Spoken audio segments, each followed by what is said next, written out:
Viewers फिर दोबारा तुहाडा स्वागत है प्रोग्राम सचो सच विच। जी डॉक्टर साहब हुण असीं अपनी दर्शकों ਨੂੰ ਆਈਆਂ ਈਮੇਲਸ ਨੂੰ ਪੜ੍ਹਦੇ ਹਾਂ।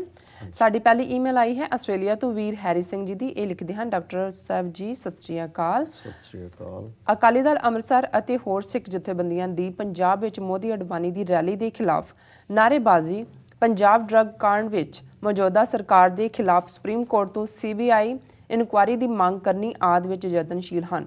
ਪਰ ਇਹ ਜਥੇਬੰਦੀਆਂ ਨਾ ਤਾਂ ਵੋਟਾਂ ਤੋਂ ਪਹਿਲਾਂ ਦਿਸਦੀਆਂ ਹਨ ਅਤੇ ਨਾ ਹੀ ਅਗਲੇ 5 ਸਾਲ ਇਹਨਾਂ ਦਾ ਕੋਈ ਅਤਾ ਪਤਾ ਹੁੰਦਾ ਹੈ।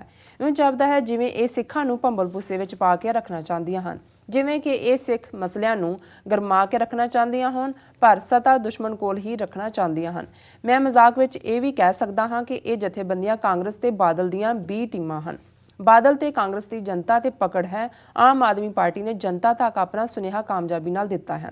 ਪੋਲੀਟੀਕਲ ਗੇਮ ਵਿੱਚ ਅਸੀਂ ਫਾਡੀ ਰਹਿ ਗਏ ਹਾਂ, ਅੱਗੇ ਵੀ ਕੋਈ ਆਸ ਨਹੀਂ। ਡਾਕਟਰ ਸਾਹਿਬ ਜੀ, ਜੇ ਤੁਹਾਡੀ ਤਰ੍ਹਾਂ ਸਿਰਫ 10% ਗੱਲ ਕਰਨ ਵਾਲਾ ਕੋਈ ਪੰਜਾਬ ਵਿੱਚ ਹੁੰਦਾ ਤਾਂ ਲੋਕਾਂ ਤੱਕ ਗੱਲ ਪਹੁੰਚਾ ਦਿੰਦਾ, ਤਾਂ ਭਵਿੱਖ ਦੀਆਂ ਚੋਣਾਂ ਵਿੱਚ ਨਤੀਜਾ ਹੀ ਕੁਝ ਹੋਰ ਹੁੰਦਾ। ਖਾਲਸਾ ਜੀ, ਰਾਜ ਬਿਨਾਂ ਧਰਮ ਨਹੀਂ ਚੱਲ ਸਕਦਾ, ਪਰ ਹੌਸਲੇ ਬੁਲੰਦ ਹੋਣ, ਸਿਰ ਤੇ ਛੱਤ ਲੈ ਕੇ ਰਹਾਂਗੇ। ਖਾਲਿਸਤਾਨ ਜਿੰਦਾਬਾਦ। ਇੱਕ ਵਿਦਿਆਰਥੀ। ਜੀ ਡਾਕਟਰ ਸਾਹਿਬ। ਵੀਰ ਹੈਰੀ ਸਿੰਘ ਜੀ ਦਾ ਬਹੁਤ ਬਹੁਤ ਧੰਨਵਾਦ। ਉਹ ਹਮੇਸ਼ਾ ਆਪਣੇ ਆਪ ਨੂੰ ਵਿਦਿਆਰਥੀ ਲਿਖਦੇ ਨੇ ਜੀ, ਔਰ ਮੈਂ ਸਮਝਦਾ ਹਾਂ ਵੀ ਸਿੱਖ ਦਾ ਮਤਲਬ ਵੀ ਬੇਸ਼ੱਕ ਅਸੀਂ ਅੰਗਰੇਜ਼ੀ 'ਚ ਸੀਕਰ ਆਫਟਰ ਦਾ ਟਰੂਥ, ਸੱਚ ਦਾ ਢੂੰਡਾਊ, ਸੱਚ ਦੀ ਭਾਲ, ਪਰ ਸਿੱਖ ਦਾ ਮਤਲਬ ਵਿਦਿਆਰਥੀ ਹੈ। ਜੀ ਜੀ, ਜਗਿਆਸੂ ਹੈ, ਵਿਦਿਆਰਥੀ ਹੈ, ਸੱਚ ਦਾ ਤਲਬਗਾਰ ਹੈ। ਜੀ ਜੀ, ਸੋ ਅਸੀਂ ਸਾਰੇ ਹੀ ਵਿਦਿਆਰਥੀ ਹਾਂ ਜੀ। ਵੀਰ ਹੈਰੀ ਸਿੰਘ ਜੀ ਨੇ ਜਿਹੜਾ ਕਾਫੀ ਤਿੱਖੀ ਆਲੋਚਨਾ ਕੀਤੀ ਹੈ ਸ਼੍ਰੋਮਣੀ ਅਕਾਲੀ ਦਲ ਅੰਮ੍ਰਿਤਸਰ ਔਰ ਦੂਸਰੀਆਂ ਜਥੇਬੰਦੀਆਂ। ਜ਼ਾਹਰ ਹੈ ਉਹਨਾਂ ਦੀ ਮੁਰਾਦ ਖਾਲਿਸਤਾਨੀ ਧਿਰਾਂ ਦਲ ਖਾਲਸਾ ਔਰ ਅਕਾਲੀ ਦਲ ਪੰਚ ਪ੍ਰਧਾਨੀ ਤੋਂ ਹੀ ਹੈ। ਉਹਨੇ ਜਥੇਬੰਦੀਆਂ ਦਾ ਜ਼ਿਕਰ ਕੀਤਾ। ਉਹਨਾਂ ਨੇ ਕਿਹਾ ਕਿ ਜੀ ਉਹ ਨਰਿੰਦਰ ਮੋਦੀ ਦੀ ਰੈਲੀ ਹੋਏ ਜਾਂ ਕੋਈ ਡਰੱਗ ਕਾਂਡ ਦੇ ਵਿੱਚ ਸੁਪਰੀਮ ਕੋਰਟ 'ਚ ਅਪੀਲ ਤੱਕ ਇਸ ਕਿਸਮ ਦੀਆਂ ਖਬਰਾਂ ਵੇੜੇ ਰਹਿੰਦੇ ਨੇ ਜੀ, ਵੋਟਾਂ ਤੋਂ ਪਹਿਲਾਂ ਤੇ ਪਿੱਛੋਂ ਗਾਇਬ ਹੋ ਜਾਂਦੇ ਨੇ। ਜੀ, ਔਰ ਫਿਰ ਉਹਨਾਂ ਨੇ ਇੱਕ ਵਿਅੰਗ ਕਰਦਿਆਂ ਕਿਹਾ ਕਿ ਵੀ ਇਹ ਤਾਂ B ਟੀਮਾਂ ਹੀ ਨੇ, B ਟੀਮ ਹੀ ਹੈ ਅਕਾਲੀਆਂ ਦੀ ਔਰ ਕਾਂਗਰਸ ਦੀ। ਔਰ ਉਹਨਾਂ ਨੇ ਕਿਹਾ ਵੀ ਅਕਾਲੀ ਔਰ ਕਾਂਗਰਸ ਉਹਨਾਂ ਦੀਆਂ ਲੋਕਾਂ ਦੇ ਵਿੱਚ ਜੜ੍ਹਾਂ ਨੇ ਔਰ ਆਮ ਆਦਮੀ ਪਾਰਟੀ ਵੀ ਜਿਹੜੀ ਹੈ ਉਹ ਸਫਲ ਹੋਈ ਹੈ ਆਪਣਾ ਸੁਨੇਹਾ ਦੇਣ ਦੇ ਵਿੱਚ ਚੰਗੀ ਤਰ੍ਹਾਂ ਜੀ। ਔਰ ਉਹਨਾਂ ਨੇ ਫਿਰ ਸਾਡੀ ਸਰਾਹਨਾ ਕੀਤੀ ਹੈ। ਉਹਨਾਂ ਨੇ ਕਿਹਾ ਜੀ ਕਿ ਜੇ ਕੋਈ 10ਵੀਂ ਦੀ ਗੱਲ ਕਹਿਣ ਵਾਲਾ ਵੀ ਸਾਡੇ ਵਰਗਾ ਹੁੰਦਾ ਤਾਂ ਪਤਾ ਨਹੀਂ ਉੱਥੇ ਕੀ ਹੋਣਾ ਸੀ ਜੀ।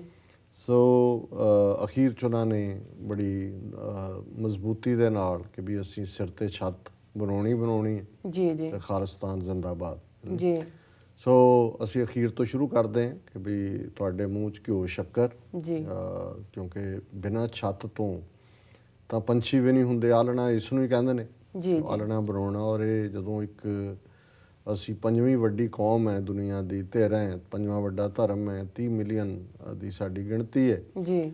ਔਰ ਅਸੀਂ ਲਗਭਗ 1.5 ਸਦੀਆਂ ਪਹਿਲਾਂ ਤੱਕ ਇੱਕ ਆਜ਼ਾਦ ਪ੍ਰਭੂਸੱਤਾ ਸੰਪੰਨ ਰਾਜ ਕੀਤਾ ਹੈ। ਸਾਡੀ ਮੁੱਢਲੀ ਟ੍ਰੇਨਿੰਗ ਜਿਹੜੀ ਹੈ ਉਹ ਰਾਜ ਕਰੇਗਾ ਖਾਲਸਾ। ਇਸ ਦੇ ਨਾਲ ਅਸੀਂ ਸਵੇਰੇ ਸ਼ਾਮ ਅਰਦਾਸ ਕਰਦੇ ਹਾਂ ਕਿ ਅਸੀਂ ਆਪਣੀ ਕਿਸਮਤ ਆਪ ਘੜਨੀ ਹੈ, ਆਪਣੀ ਅਸੀਂ ਕਿਸਮਤ ਦੇ ਆਪ ਮਾਲਕ ਹੈ ਜੀ। ਸੋ ਜਦੋਂ ਇਸ ਕਦਰ ਸਾਡੀ ਜਿਹੜੀ ਹੈ ਉਹ ਬੇਸਿਕ ਪ੍ਰੋਗਰਾਮਿੰਗ ਰਾਜ ਦੀ ਹੈ ਤੇ ਫਿਰ ਕੋਈ ਦੁਨੀਆ ਦੀ ਤਾਕਤ ਨਾ ਸਾਨੂੰ ਪਹਿਲਾਂ ਰੋਕ ਸਕੀ। ਉਹ ਮੁਗਲ ਸਨ, ਅਫਗਾਨ ਸਨ, ਫਰੰਗੀ ਸਨ ਜੀ।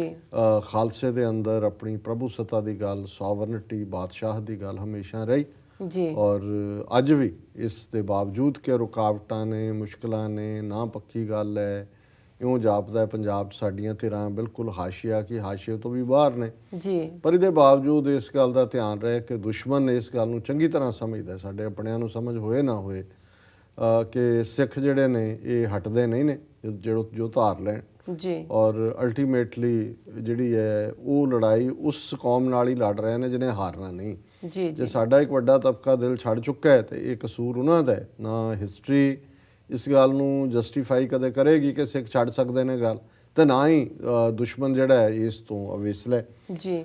ਜਿੱਥੋਂ ਤੱਕ ਇਹ ਗੱਲ ਹੈ ਕਿ ਵੀ ਇਹ ਸਾਡੀਆਂ ਧਿਰਾਂ ਜਿਹੜੀਆਂ ਨੇ ਇਹ ਗਾਇਬ ਹੋ ਜਾਂਦੀਆਂ ਨੇ ਵੋਟਾਂ ਤੋਂ ਪਹਿਲਾਂ ਜਾਂ ਪਿੱਛੋਂ।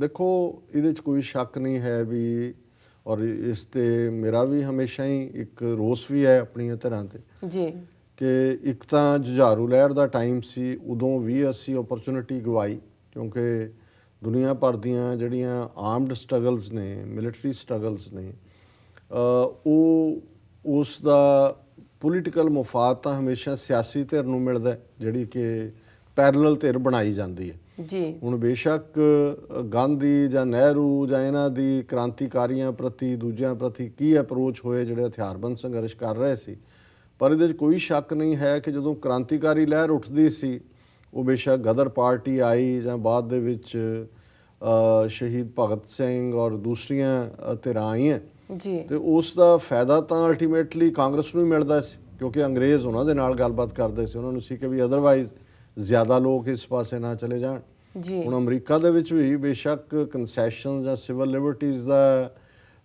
ਕ੍ਰੈਡਿਟ ਬਹੁਤਾ ਮਾਰਟਨ ਲੂਥਰ ਕਿੰਗ ਨੂੰ ਦਿੰਦੇ ਨੇ, ਇੱਥੋਂ ਦੇ ਲਿਖਾਰੀ ਜਾਂ ਦੂਜੇ, ਪਰ ਇਸ ਗੱਲ ਤੋਂ ਕੋਈ ਇਨਕਾਰ ਨਹੀਂ ਕਰ ਸਕਦਾ ਕਿ ਜੇ ਮੈਲਕਮ ਐਕਸ ਵਰਗੀ ਧਿਰ ਨਾ ਹੁੰਦੀ ਜੀ, ਜਿਹਨੇ ਕਿ ਹਥਿਆਰਬੰਦ ਸੰਘਰਸ਼ ਦੀ ਗੱਲ ਚੁੱਕ ਲਈ ਸੀ, ਤੇ ਮਾਰਟਨ ਲੂਥਰ ਕਿੰਗ ਨੂੰ ਕਿਹਨੇ ਸੀਰੀਅਸਲੀ ਲੈਣਾ ਸੀ।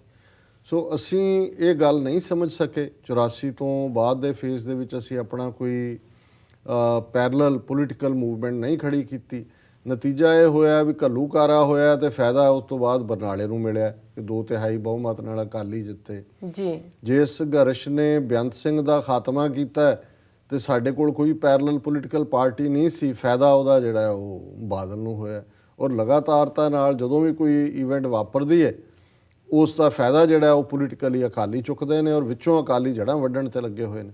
ਸੋ ਜੇ ਅਸੀਂ ਕੋਈ ਨਾ ਕੋਈ ਪੋਲੀਟੀਕਲ ਪਾਰਟੀ 84ਵਿਆਂ ਦੇ ਵਿੱਚ ਹੀ ਥਰੂ ਕੀਤੀ ਹੁੰਦੀ, ਜਿਹੜੀ ਕਿ ਇਲੈਕਸ਼ਨ ਸਿਸਟਮ ਦੇ ਵਿੱਚ ਜਾ ਕੇ ਲੜਦੀ, ਤੇ ਚਲੋ ਜੇ 95-96 ਤੱਕ ਸਾਡੀ ਮੂਵਮੈਂਟ ਕਾਫੀ ਥੱਲੇ ਚਲੀ ਗਈ ਹਥਿਆਰਬੰਦ ਸੰਘਰਸ਼ ਵਾਲੀ ਜੀ, ਉਸ ਤੋਂ ਬਾਅਦ ਹੀ ਸਾਡੀਆਂ ਧਿਰਾਂ ਇਸ ਗੱਲ ਨੂੰ ਸਿਆਣਪ ਦੇ ਨਾਲ ਲੈਂਦੀਆਂ ਕਿ ਵੀ ਅਸੀਂ ਇੱਕ ਮਿਨੀਮਮ ਪ੍ਰੋਗਰਾਮ ਦੇ ਥੱਲੇ ਆਜ਼ਾਦੀ ਦੀ ਗੱਲ ਦੇ ਲਈ ਸਟਰਗਲ ਕਰਨੀ ਹੈ, ਤੇ ਸ਼ਾਇਦ ਇਹ ਵੀਰ ਹੈਰੀ ਇਹ ਕਹਿਣ ਤੇ ਮਜਬੂਰ ਨਾ ਹੁੰਦੇ ਕਿ ਜੀ ਇਹ ਅਕਾਲੀਆਂ ਜਾਂ ਕਾਂਗਰਸ ਦੀ ਬੀ ਟੀਮ ਬਣ ਗਏ ਨੇ। ਦੇਖੋ ਇਹ ਕੋਈ ਬੀ ਟੀਮ ਤਾਂ ਨਹੀਂ ਹੈ ਜੀ। ਜਿੰਨੇ ਵੀ ਉੱਥੇ ਤੁਰੇ ਹੋਏ ਨੇ, ਕਿਹਨਾਂ ਹਾਲਾਤਾਂ ਦੇ ਵਿੱਚ, ਰਾਤ ਵੀ ਮੇਰੀ 2-3 ਡਿਫਰੈਂਟ ਐਕਟਿਵਿਸਟ ਨਾਲ ਗੱਲ ਹੋ ਰਹੀ ਸੀ ਕਿ ਵੀ ਅਸੀਂ ਮੁਕਾਬਲਾ ਕੀ ਕਰ ਲੈਣਾ, ਇੱਥੇ ਤਾਂ ਜੋ ਮਰਜ਼ੀ ਚੋਣ ਕਮਿਸ਼ਨ ਕਹਿ ਰਿਹਾ ਆ ਹੈ ਉਹ ਹੈ, ਜਿੰਨੇ ਰੀਸੋਰਸ ਜਿੰਨੇ ਸਾਧਨ। ਅੱਜ ਹੀ ਟ੍ਰਿਬਿਊਨ ਦੇ ਵਿੱਚ ਇੱਕ ਵੱਡੀ ਫੋਟੋ ਲੱਗੀ ਹੋਈ ਹੈ, ਸੁਖਬੀਰ ਨੇ 5-6 ਰੈਲੀਆਂ ਐਡਰੈਸ ਕੀਤੀਆਂ ਤੇ ਦੂਜੇ ਪਾਸੇ ਅਕਾਲੀ ਵਰਕਰ ਜਿਹੜੇ ਨੇ ਸ਼ਰਾਬ ਦੇ ਵੱਡੇ ਵੱਡੇ ਕ੍ਰੇਟਾਂ 'ਚ ਰੱਖਿਆ ਹੋਇਆ ਉਹ ਢੋ ਰਹੇ ਨੇ, ਉੱਥੇ ਰੈਲੀ ਵਾਲੀ ਥਾਂ ਤੇ ਵੰਡ ਰਹੇ ਨੇ। ਹੁਣ ਜਿਹੜੀਆਂ ਸਾਡੀਆਂ ਧਿਰਾਂ ਇਮਾਨਦਾਰੀ ਨਾਲ ਤੁਰੀਆਂ, ਨਾ ਉਹ ਭੁੱਕੀ ਵੰਡਣ ਨਾ ਉਹ ਸ਼ਰਾਬ ਵੰਡਣ, ਉਹਨਾਂ ਕੋਲ ਤਾਂ ਰੈਲੀਆਂ ਲਈ ਜੇ ਬੰਦੇ ਲਿਜਾਣੇ ਨੇ, ਪੈਸੇ ਨਹੀਂ ਨੇ ਵੀ ਬੱਸਾਂ ਕਿੱਥੋਂ ਕਰਨ, ਉਹ ਉੱਥੇ ਉਹਨਾਂ ਦਾ ਕਿਵੇਂ ਮੁਕਾਬਲਾ ਕਰ ਸਕਦੇ ਨੇ। ਸੋ ਅਸੀਂ ਸਮਝਦੇ ਹਾਂ ਵੀ ਸਾਨੂੰ ਫਿਰ ਵੀ ਇਹਦੇ ਬਾਵਜੂਦ ਕਿ ਉਹਨਾਂ ਦੇ ਵਿੱਚ ਕਿਤੇ ਨਾ ਕਿਤੇ ਜੇ ਉਹ ਸਾਂਝ ਦੀ ਗੱਲ ਨਹੀਂ ਆਈ, ਪਰ ਸਾਨੂੰ ਇਹ ਐਪਰੀਸ਼ੀਏਟ ਕਰਨਾ ਚਾਹੀਦਾ ਹੈ ਕਿ ਇਹਨਾਂ ਹਾਰਡਸ਼ਿਪਸ ਦੇ ਬਾਵਜੂਦ ਉਹਨਾਂ ਨੇ ਮੱਥਾ ਲਾਇਆ, ਉੱਥੇ ਉਹ ਖਲੋਤੇ ਨੇ। ਜੇ ਉਹਨਾਂ ਦੀ ਮਾੜੀ ਮੋਟੀ ਗੱਲ ਵੀ ਨਾ ਹੋਏ ਤਾਂ ਸਾਡੀ ਗੱਲ ਬਿਲਕੁਲ ਜਾਂਦੀ ਲੱਗੇ। ਅੱਜ ਠੀਕ ਹੈ ਅਸੀਂ ਕੋਈ ਇਲੈਕਟਰਲ ਪੋਲੀਟਿਕਸ ਦੇ ਵਿੱਚ ਕਾਂਗਰਸ ਜਾਂ ਅਕਾਲੀਆਂ ਦੇ ਨੇੜੇ ਤੇੜੇ ਵੀ ਨਹੀਂ ਹੈ, ਜਾਂ ਆਮ ਆਦਮੀ ਪਾਰਟੀ, ਇਹਨਾਂ ਦਾ ਵੀ, ਕਿਉਂਕਿ ਇਹਨਾਂ ਤੋਂ ਕੋਈ ਖਤਰਾ ਨਹੀਂ ਹੈ। ਇਹ ਵੀ ਭਾਰਤ ਮਾਤਾ ਕੀ ਜੈ ਔਰ ਬੰਦੇ ਮਾਤਰਮ ਔਰ ਗਾਂਧੀ ਟੋਪੀ, ਸੋ ਉਹਨਾਂ ਨੂੰ ਇਹ ਤਾਂ ਨਹੀਂ ਹੈ ਵੀ ਇਹਨਾਂ ਨੇ ਦੇਸ਼ ਤੋੜਨਾ ਜੀ। ਲੇਕਿਨ ਸਾਡੇ ਤੇ ਤਾਂ ਹੁਣ ਤੁਸੀਂ ਪਿਛਲੇ ਦਿਨਾਂ ਹੀ ਦੇਖੋ, ਬੱਬਰ ਖਾਲਸਾ ਦੇ 6 ਕਾਰਕੁਨ ਬਣਾ ਕੇ ਬੱਬਰ ਖਾਲਸਾ ਦੇ ਕਾਮਨ ਬੰਦੇ ਚੁੱਕ ਲਏ ਨੇ। ਔਰ ਜਿਵੇਂ ਅਸੀਂ ਕਿਹਾ ਸੀ 2 ਦਿਨ ਪਹਿਲਾਂ ਵੀ ਕਿ ਇਲੈਕਸ਼ਨ ਆਉਣ ਤੱਕ ਇਹਨਾਂ ਨੇ ਦਰਜਨਾਂ ਹੋਰ ਨੌਜਵਾਨ ਜਿਹੜੇ ਮਾੜੇ ਮੋਟੇ ਸਿੱਖੀ ਪਿਆਰ ਰੱਖਦੇ ਨੇ ਉਹ ਇਹਨਾਂ ਨੇ ਚੁੱਕ ਲੈਣੇ ਨੇ, ਕਿਉਂਕਿ ਨਾਲ ਹੀ ਖਬਰ ਪਲਾਂਟ ਕਰਾ ਦਿੱਤੀ ਹੋਈ ਹੈ ਜੀ ਸੁਖਬੀਰ ਬਾਦਲ ਦੇ ਉੱਤੇ ਜਿਹੜਾ ਆਤਮਘਾਤੀ ਹਮਲਾ ਹੋਏਗਾ, ਕੋਈ ਬੀਬੀ ਕਰੇਗੀ, ਦੂਰੋਂ ਰਿਮੋਟ ਕੰਟਰੋਲ ਨਾਲ ਹੋ ਸਕਦਾ। ਹੁਣ ਇਹ ਇੱਕ ਪਹਿਲਾਂ ਖੌਫ ਪੈਦਾ ਕਰਦੇ ਨੇ ਸਟੋਰੀ ਪਲਾਂਟ ਕਰਕੇ, ਫਿਰ ਸੋ ਉਹਦੇ 'ਚ ਇਹ ਹੁੰਦਾ ਵੀ ਜਿਹੜੇ ਤੁਹਾਡੇ ਵਰਕਰ ਮਾੜੇ ਮੋਟੇ ਐਕਟਿਵ ਹੋ ਸਕਦੇ ਨੇ ਕਿਸੇ ਵੀ ਧਿਰ 'ਚ, ਉਹ ਤੁਸੀਂ ਤਰੀਕਾਂ ਭੁਗਤਣ ਤੇ ਰਹਿੰਦੇ ਹੋ। ਹੁਣ ਮਾਨ ਸਾਹਿਬ ਦੇ ਖਿਲਾਫ ਕਿੰਨੇ ਕੇਸ ਨੇ, ਉਹ ਤਰੀਕਾਂ ਤੇ ਰਹਿੰਦੇ ਨੇ। ਭਾਈ ਦਲਜੀਤ ਸਿੰਘ ਤਾਂ ਇੰਨੇ ਕੁ ਕੇਸ ਪਾਏ ਕਿ ਹੁਣ ਉਹ ਬੇਲ ਆਊਟ ਹੋਏ ਨੇ, ਐਕਟੀਵਿਟੀ ਨਹੀਂ ਹੈ ਉਹਨਾਂ ਦੀ। ਕੁਲਬੀਰ ਸਿੰਘ ਬੜਾ ਪਿੰਡ 1.5 ਸਾਲ ਹੋ ਗਿਆ ਝੂਠੇ ਕੇਸਾਂ 'ਚੋਂ, ਨਾਲ ਐਕਸਪਲੋਸਿਵ ਐਕਟ ਤੇ ਪਤਾ ਨਹੀਂ ਕੀ ਬਰਾਮਦਗੀ ਕੀਤੀ ਹੈ ਕਿ ਫੀਅਰ ਹੈ ਵੀ ਉਹਨਾਂ ਨੂੰ ਉਮਰ ਕੈਦ ਕਰ ਸਕਦੇ ਨੇ।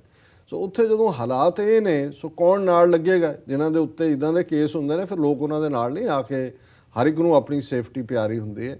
ਸੋ ਉਹ ਹਰਾਸਮੈਂਟ, ਝੂਠੇ ਕੇਸ, ਇਹ ਸਾਰੇ, ਸੋ ਇਹਨਾਂ ਦਾ ਫਿਰ ਵੀ ਬਹੁਤ ਬਹੁਤ ਧੰਨਵਾਦ। ਹੈਰੀ ਸਿੰਘ ਸਾਨੂੰ ਲਿਖਦੇ ਨੇ, ਇਵੇਂ ਹੀ ਤੁਸੀਂ ਲਿਖਦੇ ਰਹੋ ਜੀ। ਔਰ ਅਸੀਂ ਅਲਟੀਮੇਟਲੀ ਤਾਂ ਖਾਲਿਸਤਾਨ ਜ਼ਿੰਦਾਬਾਦ ਇਹੀ ਹੋਣਾ ਔਰ ਉਹਦੇ ਲਈ ਸਾਨੂੰ ਵੀ ਯਤਨ ਕਰਨ ਦੀ ਲੋੜ ਹੈ। ਔਰ ਜਿਹੜੇ ਉੱਥੇ ਜੋ ਜਿੰਨਾ ਕੁ ਵੀ ਕਰ ਰਹੇ ਨੇ ਉਸ ਦੀ ਸਰਾਹਨਾ ਕਰੀਏ ਔਰ ਬਣਦਾ ਜਿਹੜਾ ਹੈ ਉਹਦੇ 'ਚ ਯੋਗਦਾਨ ਵੀ ਪਾਈਏ। ਜੀ ਡਾਕਟਰ ਸਾਹਿਬ ਲੈਣੇ ਬ੍ਰੇਕ ਵੀਰ ਤੁਸੀਂ ਸਾਡੇ ਨਾਲ ਇਸ ਤਰ੍ਹਾਂ ਬਣੇ ਰਹੋ, ਮਿਲਦੇ ਹਾਂ ਛੋਟੇ ਬ੍ਰੇਕ ਤੋਂ ਬਾਅਦ।